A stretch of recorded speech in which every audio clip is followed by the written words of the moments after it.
Hello and welcome here to Ars Electronica home delivery inside Futurelab.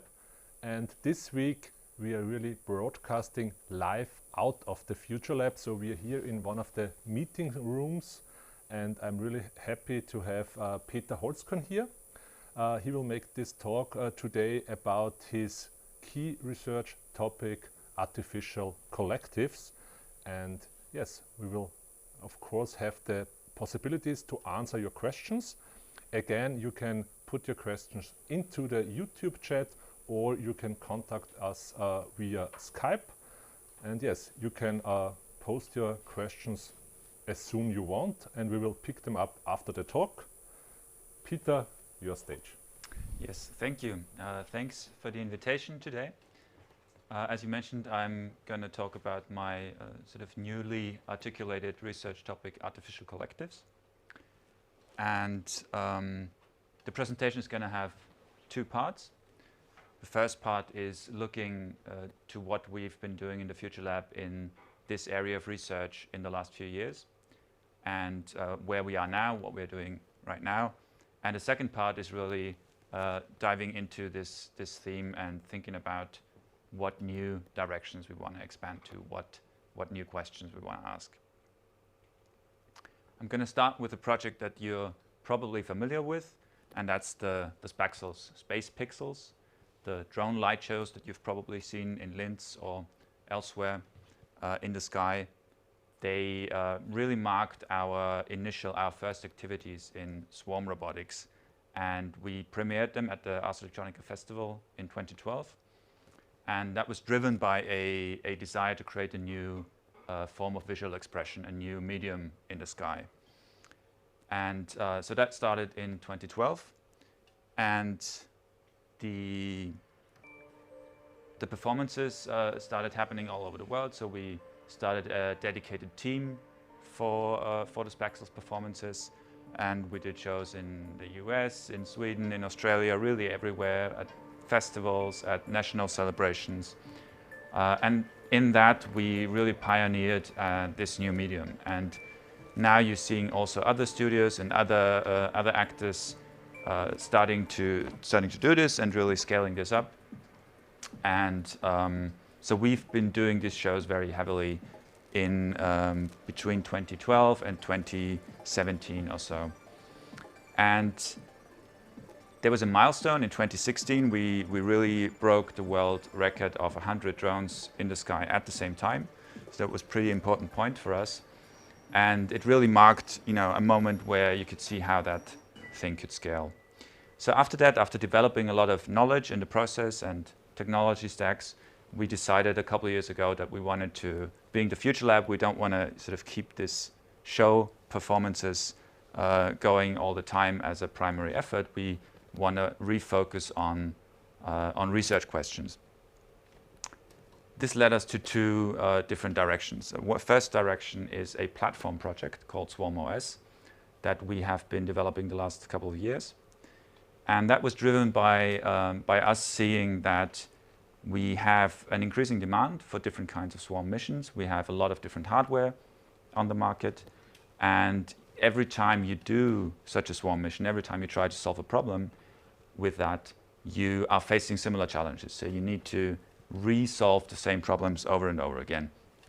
So this is where our idea of an operating system for swarms comes in, SwarmOS. The idea being that, like an operating system for your desktop, coordinates all the hardware in your computer for you and makes it easy for you to focus on the application that you want to make. In the same way, this swarm operating system should focus on giving you the opportunity to design swarm missions and solve problems with that, and abstract all the communication layers and as much of the hardware-specific questions as possible for you.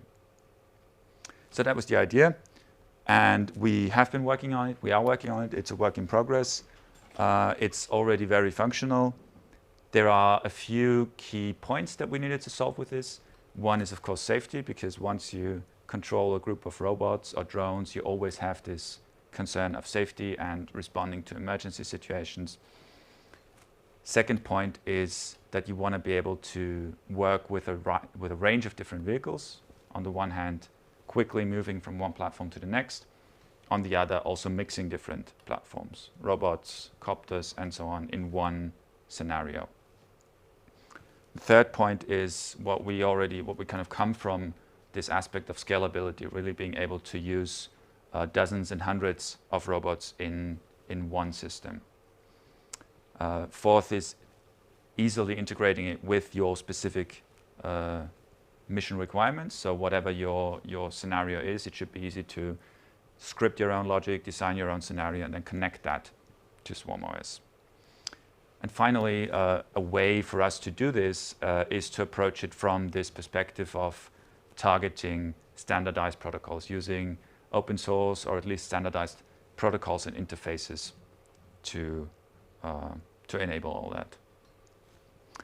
The architecture is really based on a small device that's called the implant that you put on a drone or a robot, and that makes this vehicle compatible with SwarmOS, as long as the vehicle, of course, supports certain standardized protocols. And specifically, this compatibility takes care of the communication, and it allows the operator of the Swarm mission to monitor and control everything from our command central, which we call ground control. And that's a snapshot of how it could look. It's very modular. We have been working on it and designing it for the last few years, and really put a lot of useful tools and knowledge in there. You have an overview of your mission in 3D. You have all the information designed in a way that hopefully gets the operator as much, focuses their attention to what they really need to be looking at right now with that many robots. And you have post-mission analysis and all sorts of things. So that's something that we definitely want to continue to use, and really at the core of our technology stack. Now, one of the projects or project series that we've been doing using this SwarmOS already in the last couple of years is a collaboration with NTT, Japanese telecom provider. And in that project series, we have been looking at the future of live events, live sports events and other events. How could this viewing experience be augmented with new kinds of media? And for that, we created such a new form of swarm medium that we call the Fluxus, where the spaxels are sort of the space pixels. Fluxels are, the whole thing in flux, in motion, in a much more focusing on the motion aspect rather than the constellation aspect. And specifically, there's a vehicle that we created for this, a ground robot with displays that's now, compared to the spaxels, this is now 2D, of course, on the ground. It's fast, it can move in a closed formation, in a tight formation, and it has high precision in movement and a high visual resolution. So instead of pixels that are rather far apart, but in space, you now have this swarm of display bots. Offers very different challenges, also different possibilities in expression. I'm going to show a clip in a moment from the last performance that we did in this project collaboration. That was last summer at the Mirekan, a science museum in Tokyo, where we tried to visualize these possible visions of future live events with a swarm of 39 display robots, together with 2 audiovisual media artists who complemented that and put it into a bigger performance.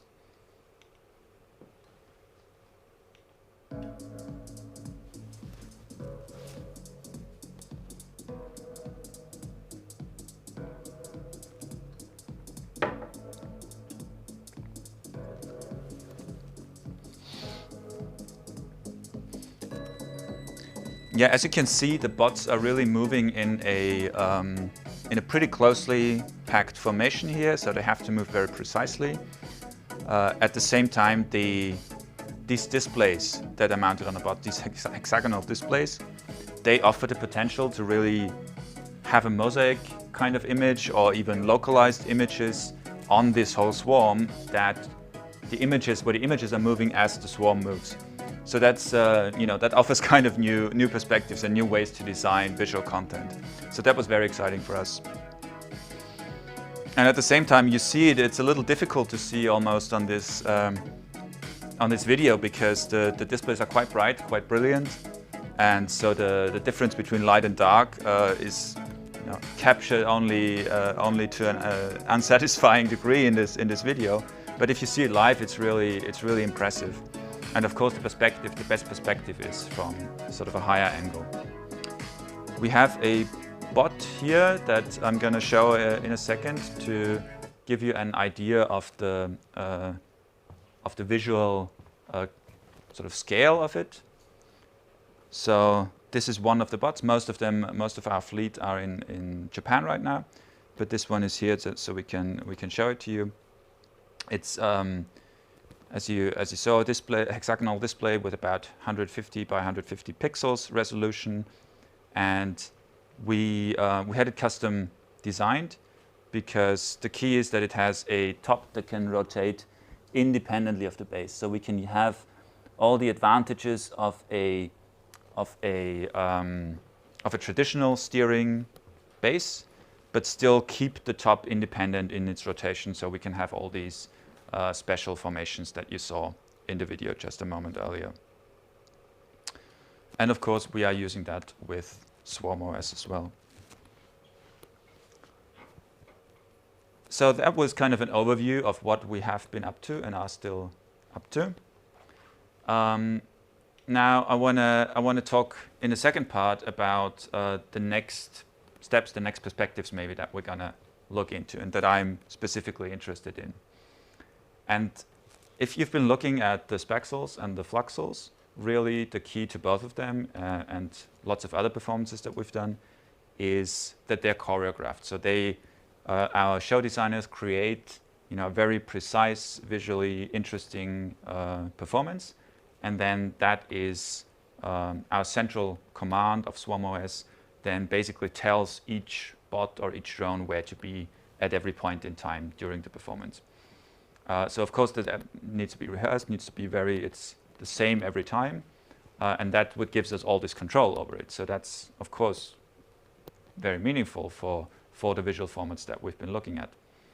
But what's also very interesting and what offers other perspective is to approach this from a different direction, to think about what if it isn't all predetermined. So of course we're going to keep the choreographies in our research, but also look at it from this other direction. And I'm going to call that direction collectives.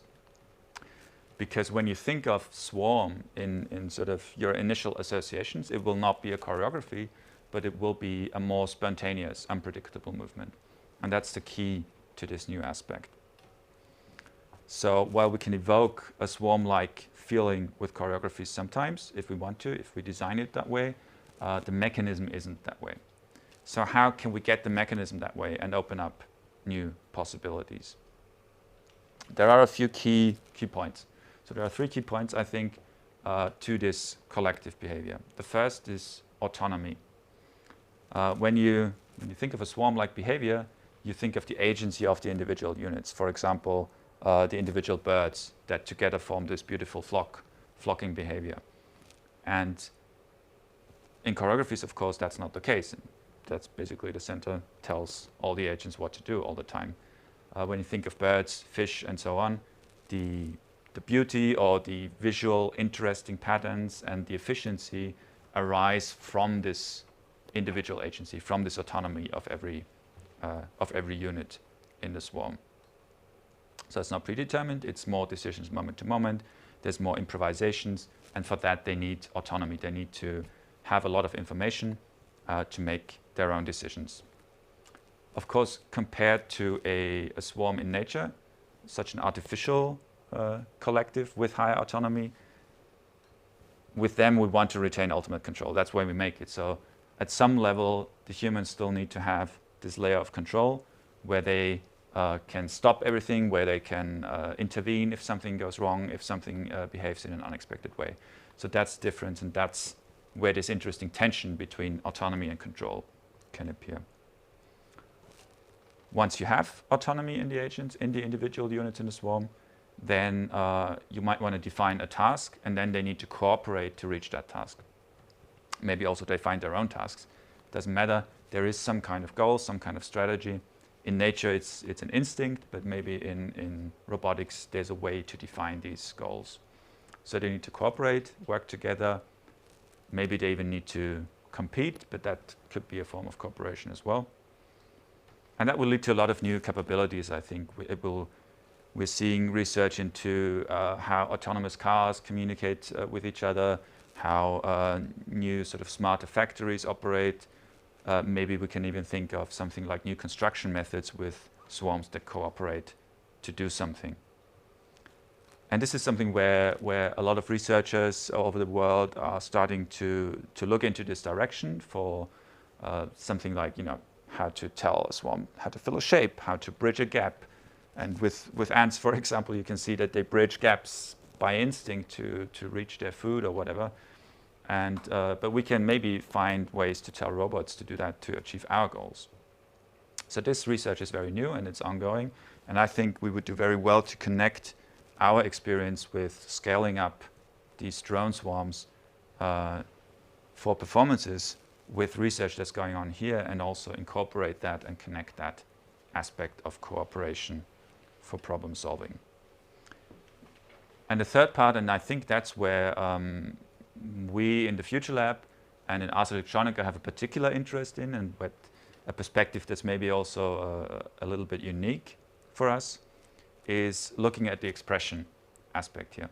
So if you look at a swarm, you may see beauty in it, you may perceive emotion, character, purpose, and that's not just natural collective swarms, but also artificial swarms. Like if you see a robot move or a group of robots move, you automatically feel like they have some kind of purpose, some kind of character or something. And I think that's very interesting, because then you can unlock a potential of expression in the movement of this, and especially if this movement is partly autonomous and not predetermined. So when we create a swarm, when you give it some rules of behavior, what potential for expression is there?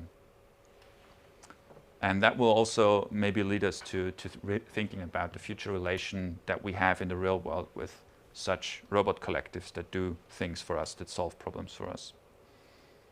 And another question that it opens up is that of co-creation in art. Because if you give a swarm some kind of high-level goal, and then it does its own thing, it improvises, it reacts to solve it, and an expression arises from it that may be interesting for us, then who is the author of that expression, of that pattern, of that interesting visualization? Is it the operator? Is it the programmer? Is it the robot? So that's very, very interesting field to explore. And Ali Nikrang, who did Inside Futurelab last week, my colleague here at the Futurelab, he is looking very, very strongly, very heavily into this aspect of how much can collectives create. So if you can artificial intelligences and artificial systems create. So if you haven't checked out that talk, very, very interesting topic that, of course, touches this one. Okay, so we know kind of where we want to get and what we want to explore. How do we get there? How do we get from this current system that's optimized for choreographies to a system that's optimized for collectives? There are a few challenges, and probably more than I've identified yet. But the first one that I can see is decentralization, because right now, as mentioned, we have a system that basically from the center tells everything what to do all the time. And if you look at a collective as a swarm in nature, there is no such central authority that can communicate with all members of the swarm all the time. They find ways to operate on their own and make their own decisions. And that's really to enable this autonomy that I was talking about. And for one thing, in some scenarios, we have tracking systems where we only know that tracking position centrally, and we need to tell them where they are all the time. So getting more information onto the agents in that way is a challenge. Also, the units in the swarm need to identify each other and see where the others are, understand what their intention is, also communicate their own intention. And ultimately, they still also need to communicate back their position to a central authority, but only or primarily for the monitoring purpose, so that this last level of control can still be with the humans. So kind of shifting that into a decentralized format. Currently, we are primarily using a sort of a mid-distance, very tightly timed, synchronized one-to-all communication system, and that we would do well to shift, to find another possibility that we could use in addition to make the swarm more flexible.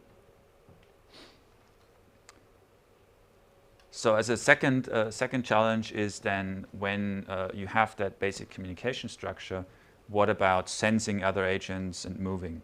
So we talked about identifying other agents, also identifying the environment, understanding what the environment is, understanding obstacles, humans, maybe also how to interact with humans, how to communicate with them, and just adapting to the environment. That means that the individual agents must be able to sense more of their environment. So one very obvious aspect of this is that of avoiding each other, avoiding collisions. And you might think that it's trivial because you've seen this kind of flocking and collision avoidance in games and virtual spaces a lot, but it's not at all trivial. It's actually pretty complicated to solve that in a general way, because if you remember the last time you tried to avoid a busy crowd, even maybe with a 1 meter social distance or something, it's really tricky, even for humans, to always avoid other agents in sort of a chaotic system. So that's something that's a challenge to solve in a way that's consistent for different scenarios. And it also means that we need to experiment with different kinds of sensing equipment. So from very simple distance sensors to complex onboard image processing algorithms. And a third challenge that I think is very interesting and also quite hard is how to tell this collective what to do and how to do it. So finding a language to communicate with it. So maybe you define a goal, maybe you tell it to go to a particular area, you tell the swarm, well, go there, but you don't have one-to-all individual predetermination anymore, so you just tell it to go to a place and they need to interpret how to implement that command, that task.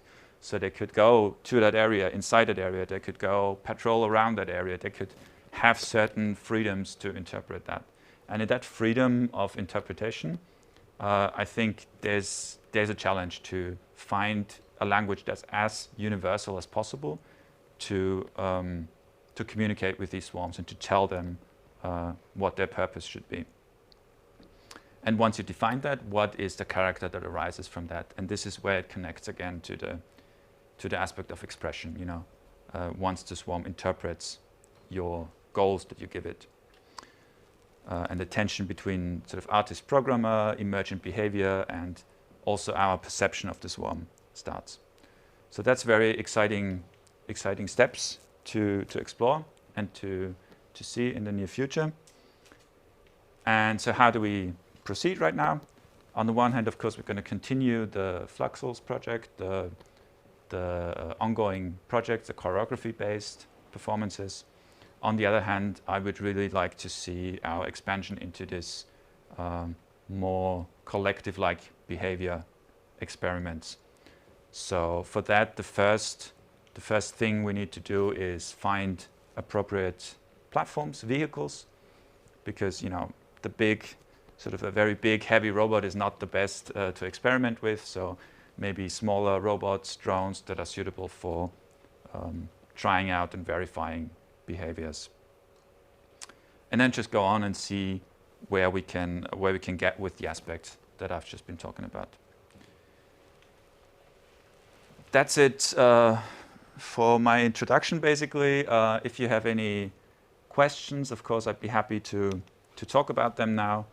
Any discussion points? Yes, so thanks.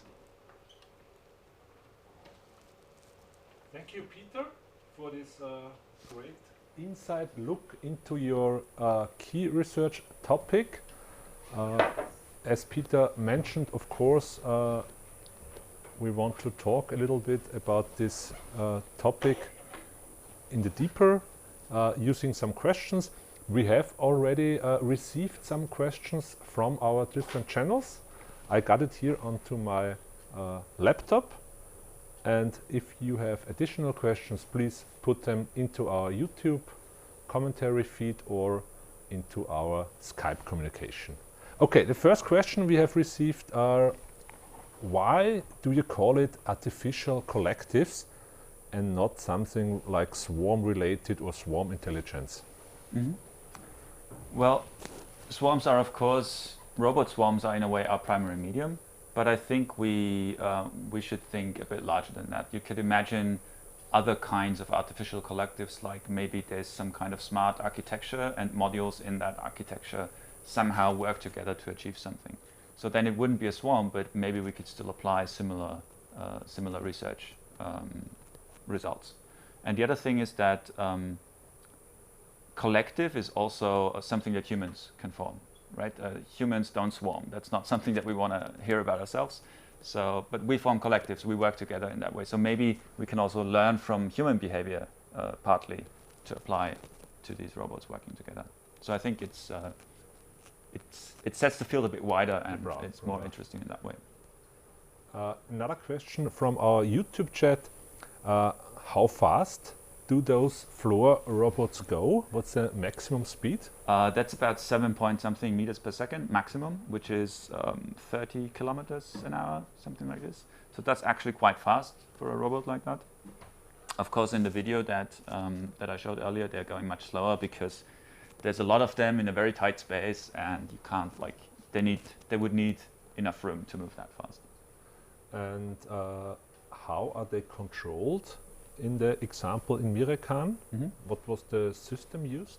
That's Swarm OS, as I mentioned. Yeah. So we have our ground control system, and then communication, wireless communication system, and there's choreography. So what you saw is, a pre-designed animation that our designers, our performance show designers, created that would express what we wanted to visualize. And then that is mapped during the performance, during the bots, and they are just told where to go. Another question from YouTube. Do you have the idea of combining the Spaxels and the Fluxus so that in one stage of the performance the floor suddenly starts to fly? We have in our demo in 2018, I believe. We had actually a swarm of 7 bots and 5 drones, and in one scene they performed together. Okay, so there is an example already existing. Okay. Okay, great. So there are a lot of possibilities. Another question: do you think that such technology could be used to intrude in our privacy? I think we should definitely keep that aspect in mind and discuss it all the time, because I think it's important to keep that in the discourse. We certainly always, with the Spaxels, for example, and Swarm OS, we were very clear that we never want to do any project that has to do with military aspects, for example. So we clearly want to keep this in the art realm and use it that way to discuss the potential use of these technologies by others for such purposes, because that's a way to visualize it and really get a discussion going. Another question I've seen here: are there some application outside of art? You have now told that it's mainly focused on art project, but are there some examples already? Well, I think that's our approach, this artistic approach, because that's what we do, that's what we have also experience in, and are interested in implementing it that way, to use it to discuss the many aspects of it. But of course there's many other applications, and just from logistics to traffic, autonomous vehicles, to surveying, monitoring the environment, also maybe new construction methods in the bit more distant future. So I think there's plenty of applications, and it's just a matter of who gets to what applications first. Okay. Another question I see here, quite interesting one, is with these projects like Spaxels and this Swarm Arena, is there no autonomy in this, or how can you think about it? There is no autonomy in terms of decision about the movement at any moment. So this is predetermined. There is a certain autonomy when it comes to unexpected circumstances. So for example, when communication is poor or lost or something, then a drone or a bot can decide, oh, okay, I don't know what to do anymore because I can't talk to the central command anymore. I need to make my decision how to react. So more emergency. In this scenarios. case, mostly in emergency. We had some demos with limited interaction, but mostly for those emergency purposes so far. And that's partly because if you introduce this autonomy, imagine in a tightly packed robot swarm, if one robot could suddenly decide, oh, I'd rather go this way than that, then suddenly everything stops and you can't, So it's kind of difficult. You have to completely, with a blank slate, sort of approach it from the other direction. Okay. From YouTube chat, when will the Spaxels fly again? Do you know this, Peter? At this moment, I don't know. We don't have anything in the immediate future for the Spaxels. Okay. Another question, what I've seen here is, you have mentioned the cooperation with NTT, with the big Japanese broadcasting company. What is their purpose doing this research topic with you together? They're a telecommunications company, so like the Austrian Telecom, something like that, comparable. They have a number of different research labs that are just dealing with the future of communication in all its shapes, and this is one of the more experimental departments where they were looking into, okay, how can we, find new approaches to live events, and how can we also, as a communications company, bring innovation into this field, into particular scenarios. Okay. So I think that's their interest. Okay. Wonderful. We have no more questions here in our chat, but I think we were able to go a little bit deeper after the talk. And of course, if you want to contact Peter, you will find his contact details on the Ars Electronica Futurelab website. Of course, you can write him an email when you want to go deeper into the discussion of this, or you can write an email to home.delivery@ars.electronica.art. And so I would only like to say that our next Inside Futurelab will be quite interesting, because we will have Matthew Gardiner, but not here in Linz. He will be in Australia, and we will make an Inside Futurelab with our colleague in Australia, and he will talk about origami robotics. Of course, another key research topic here in the Ars Electronica Future, which could be really bring us new aspects for our future, for the future of our society. So hopefully you have time to join us. Of course, all of our Inside Futurelab talks are in our Mediathek. So last week we had Ali Nikrang, today Peter Holzkorn, and the next week's other topics will follow. Thank you for watching, and hopefully you enjoyed this talk. Thank you very much. Thank you.